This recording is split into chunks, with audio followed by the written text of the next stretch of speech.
David Hallyday victime de la guerre entre Laetitia et Laura. Depuis près d'un an, Laetitia Hallyday et les deux aînés de Johnny, David Hallyday et Laura Smith, se livrent une guerre sans merci pour le testament du taulier. Les enfants de Johnny refusent de ne pas faire partie de l'histoire de leur père. Laetitia elle veut faire respecter les dernières volontés de son époux.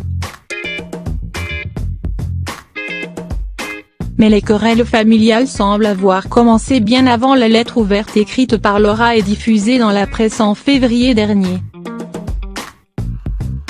Comme le raconte le Naluto dans son ouvrage Ils se sont tant aimés, ed. Albin Michel, entre Laetitia et Laura rien n'a jamais été simple. Laetitia était très jeune, elle avait des paillettes plein les yeux, elle était amoureuse du plus grand chanteur français, donc elle le voulait pour elle, explique la journaliste. Elle ajoute, et puis vous aviez cette petite fille qui avait juste 8 ans et, qui voulait voir son papa et qui n'avait que 8 ans de différence avec sa nouvelle belle-mère.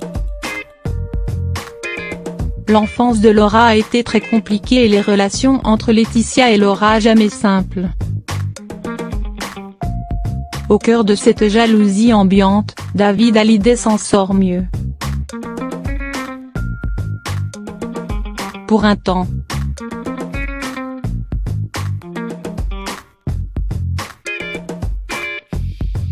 Car c'est un garçon et il n'y a aucune rivalité féminine possible.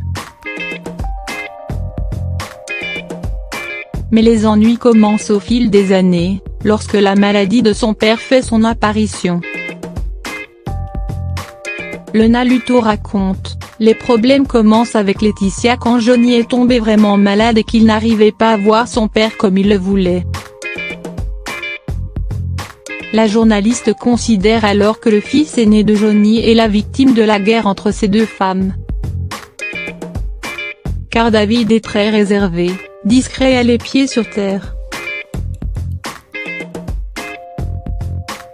Selon elle, le chanteur aurait voulu gérer ça avec sa belle-mère discrètement, mais convaincu qu'il ne pouvait laisser seule sa sœur, il s'est senti obligé de suivre Laura, qui elle, était dans une urgence psychologique et un peu incontrôlable. David Hallyday a dit sa vérité lors d'un entretien confession à 7 à 8. L'artiste de 52 ans avait confié ses regrets de n'avoir pu dire adieu à son père.